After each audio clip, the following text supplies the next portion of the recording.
한 주 잘 보내셨습니까? 예. 여러분 에스더라고 이렇게 생각되면은 어떤 것이 가장 먼저 떠오르시나요? 예. 뻔하죠. 뻔하죠. 죽으면 죽으리라. 예. 그러니까 가로막혀 있는 상황 가운데서 그의 결단은 뭐냐? 죽으면 죽으리라. 그러면서 왕에게 나아가는. 그래서 우리가 신앙생활하면서도 어떻게 생각합니까? 어떠한 결단을 해야 되거나 믿음으로 도전해야 될 때에 우리가 이 그 에스더의 마음을 가지면서 같이 그렇게 하죠. 죽으면 죽겠습니다. 내가 믿음으로 도전하겠습니다. 우리가 그렇게 많이 생각합니다. 그런데 사실 에스더 말씀을요 이렇게 조금 더 깊이 보면은 죽으면 죽으리라. 예, 우리 입장에서는 그게 이제 어떻게 보면 가장 큰 은혜가 되고 도전이 되는데 그 에스더 전체 말씀을 조금 더 깊이 보게 되면요 하나님의 일하심이 보여요. 사실 에스더서에는요 하나님이란 단어가 안 나와요. 에스더서에는요 하나님이 뭐 어떻게 하신다 그런 내용이 안 나와요. 유일하게 안 나온 내용인데 그런데 오히려 그렇게 보이지 않는 하나님이 더 깊이 드러나서 역사하시는 사건이 바로 에스더서에 기록되어 있어요. 그러니까 우리가 올해 새해 표가 뭡니까? 이제 시작하리라. 그러면 이사야서 43장 18절 19절 말씀. 하나님께서 새로운 일들을 시작하는데 시작하는 게 눈에 보여야지. 하다못해 엘리야가 그 2년 반 동안인가요? 그 비가 안 올 때에 3년 반인가 2년 반인가 그 비가 안 올 때에 이제 비가 내리기를 구할 때 그렇게 몸을 구부려서 기도하는데 일곱 번째 기도할 때 뭐라고 말합니까? 게하시가 게하시가 아니지 저쪽 편 종이 물으니까 저쪽 편에 구름 조각 구름 하나가 떴다고 됐다. 그러니까 하다 못해 그런 징조라도 보여야지 되는데 문제는 이제 시작하리라. 하나님 말씀대로 시작합니다. 하나님이 행하실 것을 믿습니다 하는데 삶 가운데서 보이지 않으면 어떻게 되나요? 낙심되잖아요. 아니 하나님이 일을 하셔야지. 하나님이 일을 행하셔야지. 하나님이 하다못해 뭐라도 조금의 징조를 보여주셔야지. 왜 일 안 하십니까? 왜 내가 죽게 내버려 두십니까? 우리가 그런 말을 고백 많이 하잖아요. 그런데 하나님이 보이지 않지만은 일하고 계심이 가장 강력하게 나타나는 말씀 중에 하나가 이 에스더 말씀이다라는 거예요. 그도 그럴 것이 에스더서의 배경이 어떻게 되느냐? 그 배경에 대해서 1장 1에서 3절 말씀이 나오는데 우리 한번 같이 보겠습니다. 있습니다. 이 일은 아수에로 왕 때에 있었던 일이니 아수에로는 인도부터 구스까지 127지방을 다스리는 왕이라. 당시에 아수에로 왕이 수상궁에 즉위하고 왕위에 있는지 제3년에 그의 모든 지방관과 신하들을 위하여 잔치를 베푸니 바사와 메대의 장수와 각 지방의 귀족과 지방관들이 다 왕 앞에 있는지라. 이게 어떠한 상황이냐 하면은 이 이스라엘 백성들의 이 상황이 포로로 끌려가요. 배경이 포로로 끌려가고도 시간이 한참 지나갔고 에스더서의 그 시작을 왕 아수에로 왕이라는 그 사람이 왕위에 있는지 3년째라고 말하고 있어요. 자, 우리가 작년에 에스라서와 느헤미야서를 강의를 했습니다. 초반부에 그리고 중반까지. 거기에 배경이 어떻게 되냐? 고레스 원년에 포로를 귀환하라고 명령을 내려줘요. 그때에 바벨론으로 끌려간 지 70년에 그들이 돌아와요. 1차 포로 귀환을 합니다. 그리고 에스라서의 그 뒷부분에 에스라가 돌아오는 것은 언제가 되냐면 그 아닥사스다 왕 그때 3년째에 기한하고 2차 기한이고 그 다음에 7년째고 그 다음 20년째에 느헤미야가 기한을 해서 3차 기한이 돼요. 자, 그런데 중간에 누가 있느냐? 왕이 하나 껴 있는데 그 왕이 누구다? 아수에로 왕이에요. 그러니까 에스라, 느헤미야, 에스더서로 이어지는데 시간 순서로 보면은 에스라서 그 다음에 에스더서 그 다음에 느헤미야서가 돼야 되는데 에스라 느헤미야는 어떻게 됩니까? 포로 귀환하고 난 다음에 예루살렘에서 일어나는 일들이에요. 성전을 세우고, 에스라서는 성전을 세우고, 그 다음에 그 성전이 어렵게 세워지고 난 다음에서도 에스라가 귀환을 해서 그들에게 말씀을 통하여서 회복을 시켜요. 그러니까 겉으로 보이는 성전도 회복시키고, 그리고 심령의 성전도 회복시켜줘요. 그리고 느헤미야서에 보면은 느헤미야가 와서 뭐 하느냐? 성벽을 세워요. 자, 성전이 세워졌지만은 그들의 형편이 어떻게 되느냐? 테두리가 없으니까 그들이 맨날 힘들고 어렵고 고통을 당하는 거예요. 그리스도인들에게 교회가 왜 필요하냐? 성전이 세워졌다 할지라도 테두리가 없으면 안 된다는 거예요. 둘러주는 테두리가 없으면 안 된다는 거예요. 그걸 교회로 볼 수 있는 거예요. 둘러줄 수 있는 테두리, 나의 신앙을 둘러줘서 세워갈 수 있도록 해주는 게 테두리. 그게 느헤미야세요. 그래서 느헤미야는 성벽을 세우고 그 모든 것들을 체계를 잡아가고, 그러니까 신앙의 뿌리를 깊이 내려가고 자라가게 하는 역할을 하는데, 그런데 시간 순서로 보면 중간에 이 아수에로 왕 때가 공백이 있어요. 자, 그러한 상황입니다. 자, 그런데 시간 순서에서는 공백, 그 다음에 장소로 보면은 이 에스더서의 배경은 귀환한 사람들, 그 다음에 남은 사람들, 그 바벨론에 바사와 메대에 남은 사람들이 있는데, 귀환하고 난 다음에 남은 사람들은 어떠할까요? 하나님 말씀을 따라 귀환하는 사람들을 보고 얼마나 부럽겠어요. 그들이 귀환하고 싶어도 각자의 사정들이 있어서 귀환하지 못하는 일들이 있었고, 그 속에서 그들의 마음은 어땠느냐? 아, 하나님이 예레미야나 에스겔을 통하여서 끌려갔을 때에 거기서도 함께 하신다라고 했었는데, 이제 귀환하라고 했으니까 어떻게 돼요? 귀환하면은 그때 하나님이 같이 돌아가신 게 아닌가, 그러할 때였다라는 거예요. 장소적인 공백이 있었던 그러한 상황. 자, 하나님께서 일하시고 나타나시는 것이 보이지 않는다라고 느껴질 그때에 나오는 게 바로 에스더 말씀이다라는 거예요. 그래서 우리도 사실 생각해 보면은 인생을 돌아보면은 공백들이 있는 것 같은데, 그런데 하나님이 그 공백 속에서도 함께 하셨구나, 시간이 지나서 알잖아요. 또 장소적으로도 보면 어떠합니까? 하나님이 안 계신 것처럼 내가 하고 있는 일에, 내 주어져 있는 삶 가운데, 아니 교회에는 계신 것 같아. 그런데 내가 마주하는 세상을 속에서는 하나님이 안 계신 것처럼 그렇게 느껴질 때에 우리가 이 에스더 말씀을 기억해야 한다라는 거예요. 하나님이 보이지 않는 것처럼 보이지만은 함께 일하고 계심을 나타난다. 어떻게 나타났습니까? 에스더서의 한마디로 요약하면 어떻게 되느냐? 불임절이라는 걸로 요약할 수 있어요. 하나님이 어떻게 나타났습니까? 하나님이 어떻게 우리를 구원하고 우리 가운데 함께 하셨습니까? 하나님, 포로 귀한 자들과 하나님 돌아가신 거 아닙니까? 그렇게 할 때에 하나님이 에스더서를 통하여서 압축해서 나타난 게 뭐냐? 불임절. 절기를 지켜라는 거예요. 그 절기가 어떠한 절기냐? 하나님이 극적인 구원하심과 일하고 계심, 그래도 너희와 함께 하고 있다, 그래도 너희를 구원하고 있다라고 말하는 장면이 바로 이 불임절이다라는 거예요. 그리고 난 다음에 이 절기를 지켜라, 계속해서 하나님이 이 자리에서도 너희와 함께 한다라는 것을 믿으라라는 것을 가르쳐 주세요.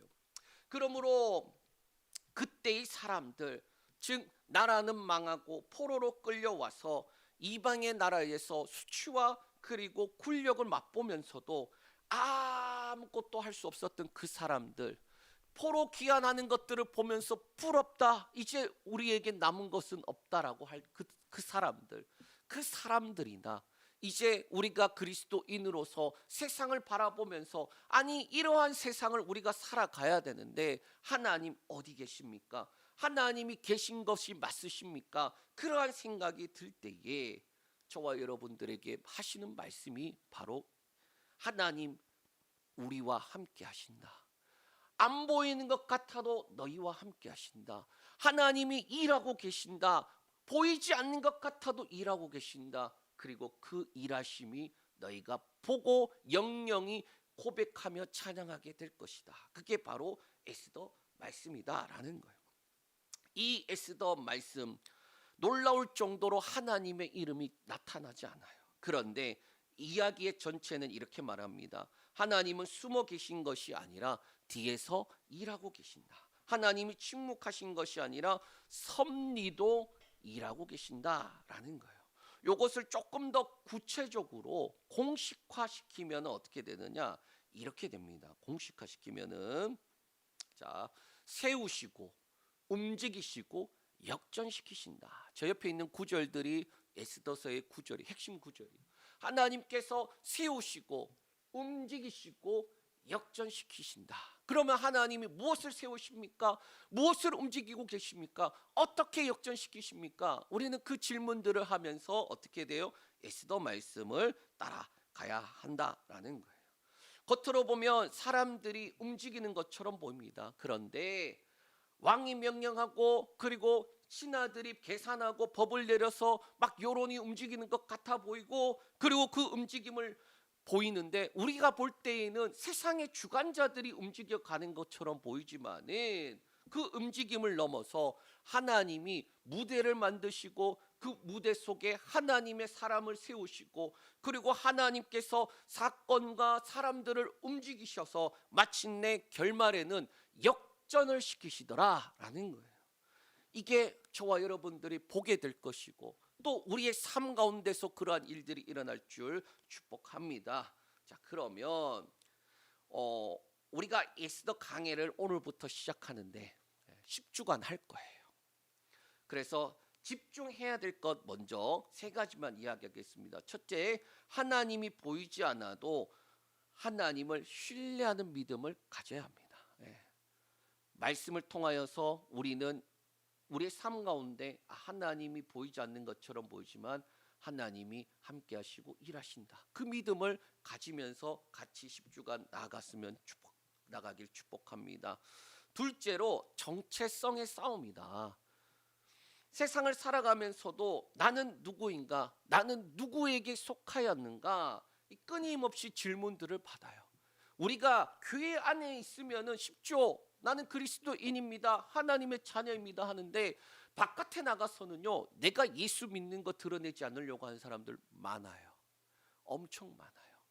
관계 전도 좋지요. 근데 왜 관계 전도가 안 되는 줄 아십니까? 내가 예수 믿는다라고 말하는 거를 말을 못해요. 말을 하지 않아요. 그러니까 그렇게 해야 되는데 의외로 내가 그리스도인입니다라고 그렇게 하지 못하더라고요. 그 말은 뭐냐? 나는 누구인가? 그리고 나는 어디에 속하였는가? 여기에서 끊임없이 교회 왔을 때에는 내가 하나님의 자녀라고 생각하다가도 세상에 나가서는 수많은 반대에 부딪히니까 그걸 이겨낼 힘이 없는 거예요. 근데 우리는 분명하게 어디에 속하였는지 내가 누구인지 명확하게 해야 한다라는 거예요. 에스더와 모르드게는 계속 그 질문 앞에 서게 됩니다. 셋째로 작은 틈을 통해 큰 일을 여시는 하나님이에요. 엑스더서에 보면요, 우연처럼 보이는 일들이 연거푸 일어나요. 하다못해 이 불임절이라는 이 절기가 어떻게 진행되느냐? 이 부르라는 단어에서 왔어요. 이 부르가 뭐냐? 제비 뽑다라는 거예요. 이 제비 뽑다라는 걸 왜 나오냐면 하만이 제비를 뽑아서 유대인들을 죽일 날짜를 정했어요. 근데 하필이면 그 날짜가 한참 뒤야. 1년 가까이나 지나서 있는 일이에요. 근데 그 제비 뽑은 그 일들 만약에 1월에 제비를 뽑았는데 12월 10일인가 아마 날짜에 불임절이 한참 멀었잖아요. 예? 자기가 제비를 뽑아갖고 내가 전날 유대인들을 다 죽여버릴 거야 했는 그 날짜가 어떻게 됩니까? 하만이 죽는 날짜가 돼요. 희한하지 않습니까? 예? 작은 틈들을 통하여서 하나님이 만들어가시고 하시다가 끝내 역전시키시더라라는 거예요. 그래서 우연이 아니라 섭리라는 걸 보게 돼요. 그리스도인들도 마찬가지입니다. 우리 삶 가운데 주어지는 수많은 일들 속에서 뭐 대부분은 우리가 잘못해서 죄 가운데 잘못된 선택들을 하고 있어요. 욕심을 부려서 선택하는 것들도 있어요. 그런데 감사하게도 하나님이 놀랍게 그것을 어떻게 바꿉니까? 좋은 것으로 만들어 가세요. 이제 같이 우리가 한번 오늘 본문 첫 번째 시간 본문으로 한번 들어가서 살펴보게 될 텐데, 이 1장 10절에서 15절까지 보면요, 겉으로 보면은 그냥 잔치 자리에서 일어난 그냥 해프닝처럼 보여요. 그 잔치 자리에서 그냥 지금 또 일어날 수 있는 그런 해프닝처럼 보이는데, 근데 성경은 이 작은 장면을 통하여서 하나님께서 본격적으로 일하신다라는 그 시작을 나타내고 있습니다. 우리 한번 같이 보겠습니다. 첫 번째로, 하나님이 무대에 세울 때 별일 아닌 하루가 역사의 문이 되게 하는 것을 보게 하시더라. 우리 한번 10절에서 12절 말씀 읽겠습니다. 제7일에 왕이 중이 일어나서 어전넷이 무후만과 비스다와 하르보나와 빅다와 아박다와 세달과 가르가스 7사람을 명령하여 왕후 와스디를 청하여 왕후의 간을 정죄하고 왕 앞으로 나오게 하여 그의 아리따움을 묵백성과 지방간들에게 보이게 하라 하니, 이는 왕후의 용모가 보기에 좋음이라. 그러나 왕후 와스디는 내시가 전하는 왕명을 따르기 싫어하니 왕이 진노하여 마음속이 불 붙는 듯 하더라. 자, 요게 이제 그러한 이제 잔치 장면이라고 우리 한번 볼게요. 잔치가 계속 거듭되던 때였어요.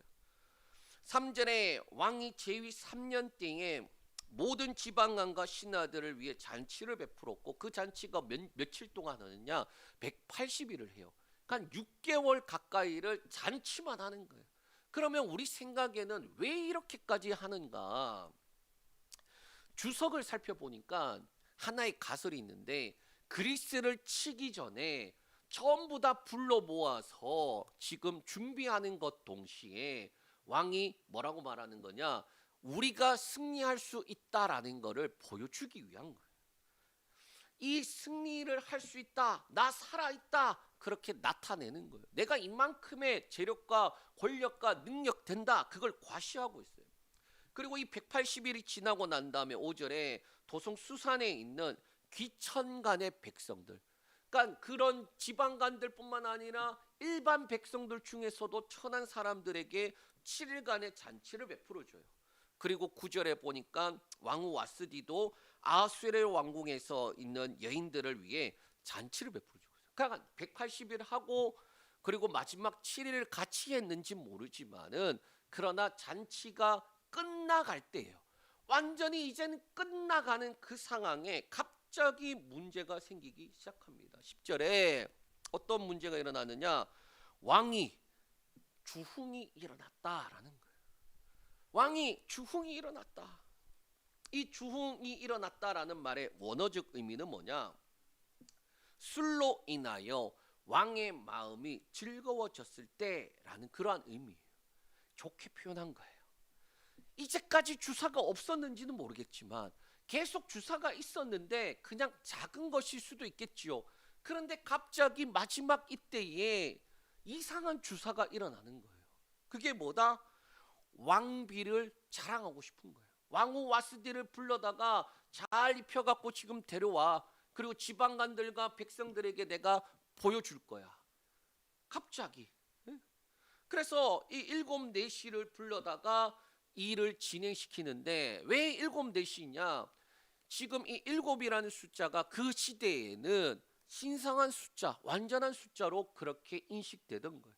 그래서 확실하게 왕이 마음을 굳혀갖고 요거는 반드시 해야 되는 거야, 실패하면 안 되는 거야, 그냥 와도 되고 안 와도 되는 게 아니야 라는 거예요. 그래서 그렇게 불러다가 그래서 자랑하고 싶었는데, 왜? 왕후 와스디의 용모가 아리따우니까 자랑하고 싶었는데, 그런데 어떻게 됩니까? 문제가 12절에 그러나 왕후 와스디는 내시가 전하는 왕명을 따르기에 싫어하니라고 되어 있어요. 이 성경에는 보면요, 왜 그렇게 왕명을 따르기 싫어했는지에 대해서 기록하고 있지 않아요. 지금 왕후도 알고 있다니까요. 법도를 알고 있을 거 아니에요. 지금 7내시가 왔네, 무조건 가야 되는 거예요. 그런데 목숨 걸을 정도의 만큼의 그런 왕명인데도 가지 않아요. 싫어했대요. 성경에서 왜 싫어했는지 이야기를 해주면 좋을 텐데 말씀하지 않아요. 그런데 분명한 게 뭐냐? 여기서부터 작은 틈이 생기기 시작했다라는 거예요. 명령과 거절 사이에 이 틈이 나중에는 우리가 상상치 못할 일들로 진행되어져 가더라라는 거예요. 왕은 그 거절 앞에서 분노합니다. 그리고 이 분노가 어떻게 되느냐? 13절에서 15절 말씀 읽겠습니다. 왕이 사례를 아는 현자들에게 묻되 왕이 규례와 법률을 아는 자에게 묻는 전례가 있는데 그때 왕에게 가까이 하여 왕의 기색을 살피며 나라 첫 자리에 앉은 자는 바사와 메덱의 7지방간 곧 기르각스나와 세달과 아드마다와 다시스와 메레스와 마르스나와 무무간이라. 왕후 와스디가 네시가 전하는 아수에르 왕의 명령을 따르지 아니하니 규례대로 하면 어떻게 처리할까? 요거 처리해 버려야 돼. 요거 가만히 두면 안 돼. 이 왕이 지금 분노가 극에 달한 거예요. 그런데 왕이 화난다고 죽이는 게 아니라 그러한 사례, 그러한 규례들이 있는가? 그거를 찾아보라라는 거예요. 이게 첫 번째 대지의 핵심이에요.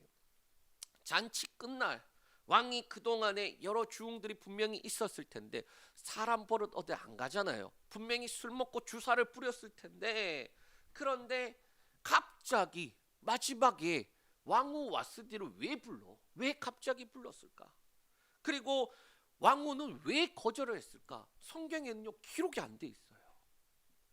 그 명령과 그리고 명령에 대한 그 거절이 이게 상상치도 못한 일이었어요.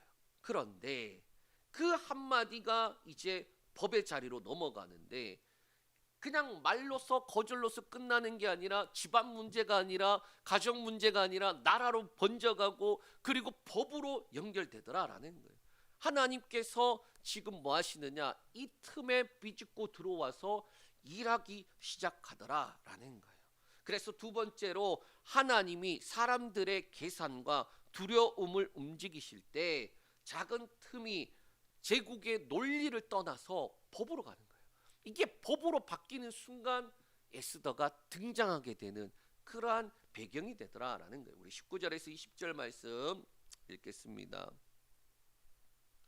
왕이 만일 좋게 여기실 때인데 와스디가 다시는 왕 앞에 오지 못하게 하는 조서를 내리되 바사와 메대의 법률에 기록하여 변개함이 없게 하고 그 왕후의 자리를 그보다 나은 사람에게 주소서.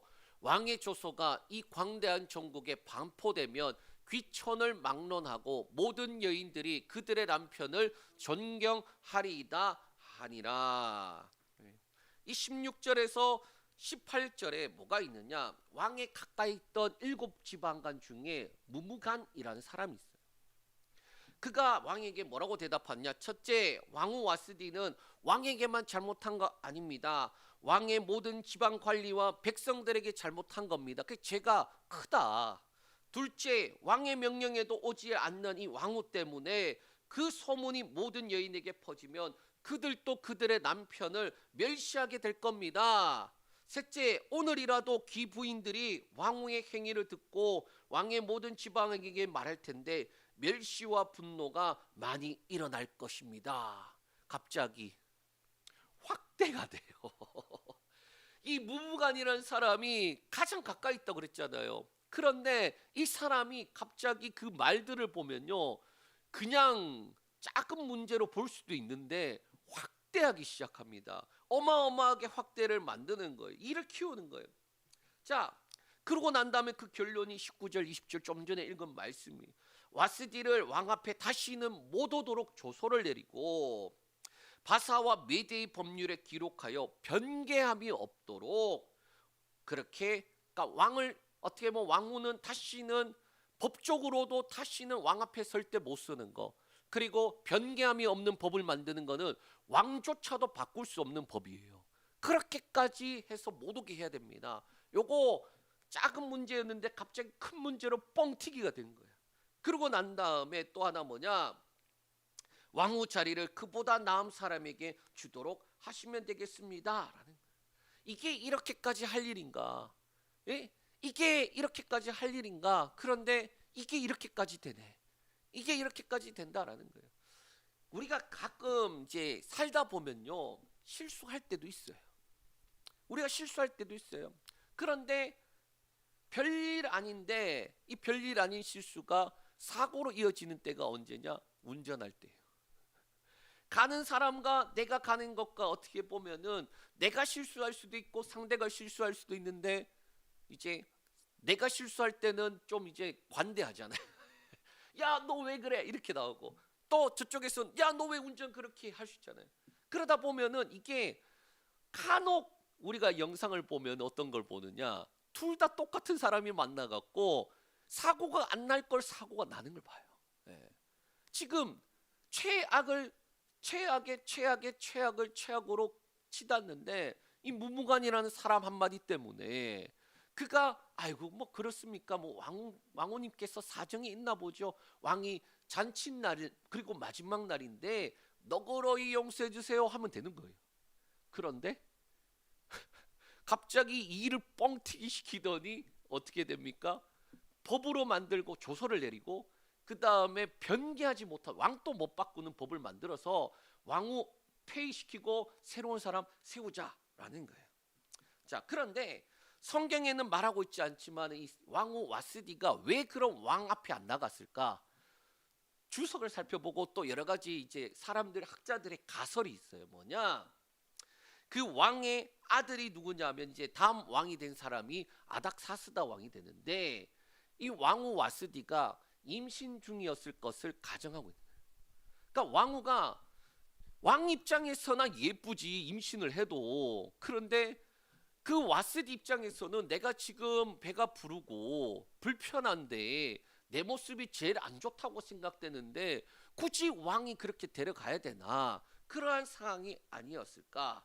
그래서 왕 입장에서는 자랑할 만하지만 왕후 입장에서는 그렇지 못하거든요. 몸이 불편하거나 여러 가지 상황들이 있었을 수도 있는데, 그런데 갑자기 그 틈이 확대되고 그리고 하나님이 일하시는 시작이 되더라라는 거예요.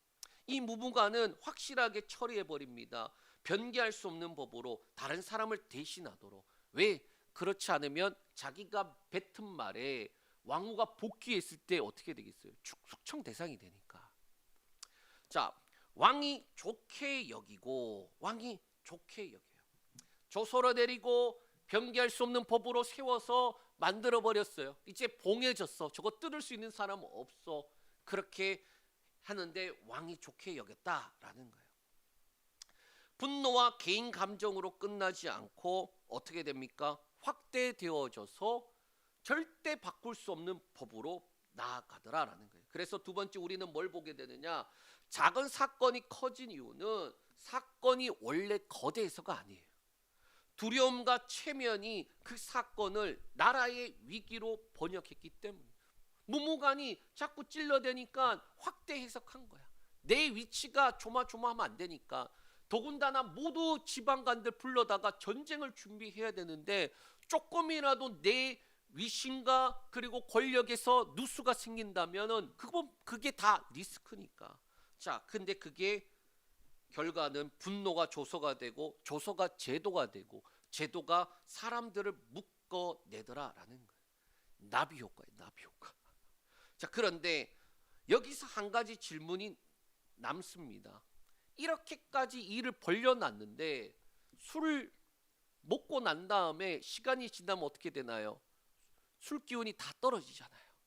또 사람이 화가 났다가도 계속 화가 나 있는 상태로 살아갑니까? 아니에요. 좀 지나면, 사람에 따라 다르지만 좀 지나면 그 화가 식어요. 그러고 난 다음에 어떻게 됩니까? 화는 마음인데 식으면 이성으로 돌아오잖아요. 왕이 그러는 거야. 이게 왜 이렇게까지 되었지? 왜 이렇게까지 되었지? 그런데 하나님께서 세 번째로 넘어가는데 되돌릴 수 없어 보이는 결정이, 빈자리를 위해서 하나님은 구원의 길을 여시더라. 이 결정 때문에 빈자리가 생겼는데 그 빈자리에 하나님이 일을 하시는데 누구를 갖다 놓기 위해서? 에스더를 갖다 놓기 위해서. 우리 2장 1절에서 4절까지 말씀을 보겠습니다. 자, 그 후에 아수에로 왕이 노가 그침에 와스디와 그가 행한 일과 그에 대하여 내린 조서를 생각하거늘 왕의 측근 신하들이 아뢰되 왕은 왕을 위하여 아리따운 처녀를 구하게 하시되 전국 각 지방에 관리를 명령하여 아리따운 처녀를 다 도성 수산으로 모아 후궁으로 들여 궁녀를 주관하는 넷이 해계의 손에 맡겨 그 몸을 정결하게 하는 물품을 주게 하시고 왕의 눈에 아름다운 처녀를 와스디 대신 왕으로 삼으소서 하니 왕이 그 말을 좋게 여겨 그대로 행하니라. 왕이 분노가 그치고 조소를 생각했다라고 1절에 나와 있어요. 참 현실적이죠. 뒤늦게 생각해 보니 이게 맞나? 이게 이렇게까지 해야 되나? 지금 뱃속에 아기도 있고, 그런데 또 와스디가 너무 예쁜데 이렇게까지 해야 되나? 그러나 어떻게 됩니까? 조선은 나갔고 법은 그렇게 되었단 말이에요. 와스디 왕 이름, 왕후 이름 있어요. 에스더서 말씀을 보면은 나옵니다. 그리고 읽어보세요, 권사님. 궁금하셨군요. 자, 여기서 에스더가 우리에게 보여주는 게 뭐냐? 사람의 눈에는 이 모든 것이 인간의 충동과 체면과 제도의 폭주처럼 보이지만 그 흐름 뒤편에는 하나님이 일을 시작하고 계시더라. 이 와스디가 거절한 자리에 누가 생깁니까? 그 빈자리가 생겼잖아요. 그 자리를 지금 누구를 준비하려고 하느냐? 에스더를 준비해서, 그래서 사장에 뭐냐면은 이 때를 위함으로 네가 세워진 거 아니냐? 그 위기가 주어졌을 때 이 때를 위해서 네가 왕부가 된 거 아닌가? 그러나 네가 안 하면은 하나님은 분명히 새로운 사람을 위해서 새로운 사람을 세워서 하실 것이다. 그거 생각해라라고 하는 거예요. 자, 그런데 사건을 막고 그리고 사람들이 여러 가지 문제들 또 틈들 여러 가지 사건들이 사실 우리 입장에서 보면은 그 사건들을 이해하고 해석하기가 어려운 거예요. 왜 이런 일이 일어났지라고 할 때에 그때에 우리 안에서 믿음이 작용이 되어야 돼요. 하나님 맞습니다. 나의 잘못입니다. 그렇게 고백하면서도 하나님 이것들을 통하여서라도 새로운 일들을 해주시지 않으면 내가 살아갈 수 없습니다. 이게 실패로 끝나는 것이 아니라 새로운 일이 되는 시작이 되는 하나님 놀라운 은혜를 부어 주시옵소서. 우리 그렇게 기도를 해야 되는 거예요. 자, 그래서 오늘 우리가 붙들어야 할 고백은 이거예요. 내가 보기에는 이미 늦어 보이는데 이미 굴러간 흐름 속에서도 하나님은 무대를 만드시고 사람을 세우시고 그리고 사람을 움직여서 역전시켜 주시옵소서. 말씀을 정리합니다. 바벨론 포로 귀한 자들은 성전 또 세우고 대적 때문에 멈추기도 하지만 그때 선지자들 학개와 스가랴가 하나님의 말씀을 전하여서 강력하게 그들이 성전을 세워가요. 하나님 말씀이 임했다라는 것이 뭐냐? 하나님이 임재하셨다라는 뜻이에요. 자, 그런데 문제는 귀환하지 않고 바벨론에 있는 사람들은 어떠하냐라는 거예요. 아까 말했지만 그들이 어떤 사정으로 귀환하지 않는지 모릅니다. 그런데 그들의 마음은 귀환하는 사람들과 누가 같이 가는 것 같아 보여요? 하나님이 같이 가는 것처럼 보인다라는 거예요. 우리는 이제 버려졌구나 그런 생각이 들 때라는 거예요. 그런데 에스겔서 말씀 보면 1장 11절 하나님이 바벨론에 갔을 때에 하나님이 함께 하신다. 그발 강가에서 에스겔이 있는데 하나님이 임재하셔서 환상을 열어주시고 말씀을 심겨주신다. 그리고 11장에서는 이렇게 말합니다. 11장 16절 말씀 읽겠습니다. 그런즉 너는 말하기를 주 여호와의 말씀에 내가 비록 그들이 멀리 이방인 가운데로 쫓아내어 여러 나라에 흩었으나 그들이 돌아간 나라에서 내가 잠깐 그들에게 성소가 되리라 하셨다 하고. 예루살렘 성전이 박살나요. 성전이 박살났다는 뜻이 하나님이 없어진 거나 매한가지야. 그런데 바벨론으로 끌려왔는데 하나님 뭐라는 거예요? 어느 곳에 너희가 끌려간다 할지라도 내가 잠깐 너희의 송소가 되겠다라고 말씀하는 거예요. 귀한 자들과 함께 돌아가신 것처럼 보였는데 그게 아니라 하나님께서 숨어 계신 것이 아니라 일하고 계셨다라는 거예요. 하나님이 침묵하시는 게 아니라 섭리로 일하고 계셨다라는 거예요. 그래서 우리는 에스더서를 보면서 세우고 움직이시고 역전시키시는 하나님을 봐야 합니다. 그 시작이 작은 틈처럼 말도 안 되는 그게 어떻게 이렇게까지 일어났지, 그렇게 하는 일부터 하나님이 일하기 시작하더라라는 거예요. 엑스더서에는 왕과 지방간이 있는 곳에서 일어난 일, 일반 유대인들이 알 수 있었을까요? 몰라요. 잔치 자리에서도 구분이 되어서 그렇게 그 높은 사람들끼리 모였는데 거기에 일반 유대인들이 알 리가 만무한데, 그런데도 불구하고 하나님이 멀리서부터 일하고 계시더라. 그리스도인들이 참 좋아하는 말씀이면서 사고 쳐놓고 꼭 하나님 앞에 하는 기도가 있어요. 뭐냐? 로마서 8장 28절 말씀인데 제가 읽어드리겠습니다. 우리가 알거니와 하나님을 사랑하는 자 곧 그 뜻대로 부르심을 입은 자들에게는 모든 것이 합력하여 선을 이루느니라. 아멘. 이 말씀을 제가 볼 때 무슨 생각들 하느냐? 하나님, 사고는 늘 내가 치는데 하나님은 사고 수습하시느라 늘 바쁘시네요. 네. 엄청 사고 치잖아요. 제가 저희 자식들 보면서, 아이들 보면서 그 생각 많이, 하나가 사고 치고 또 이게 해주고 나면 또 저쪽에서 사고 치고 그렇잖아요. 그런데 자식이니까 아이가 사고 쳐도 그 어떤 사고를 친다 할지라도 어떻게 해요? 내 모든 것들을 갖다 부어서라도, 심지어 아이가 다른 집 애기 때려갖고 가서 어떻게 해요? 부모가 고개 숙이고 죄송합니다 죄송합니다 하잖아요. 왜? 그렇게 했어라도 아이를 지키려고 하잖아요. 사고 수습을 하잖아요. 하나님 또 앞에 우리가 그런 기도를 합니다. 그런데 하다못해 아담과 하와의 죄도 결국엔 어떻게 하십니까? 예수 그리스도를 보내심으로 십자가에 죽어 대속과 부활을 통해 은혜 안으로 성령을 따라 살아가는 삶으로 만드셨어요.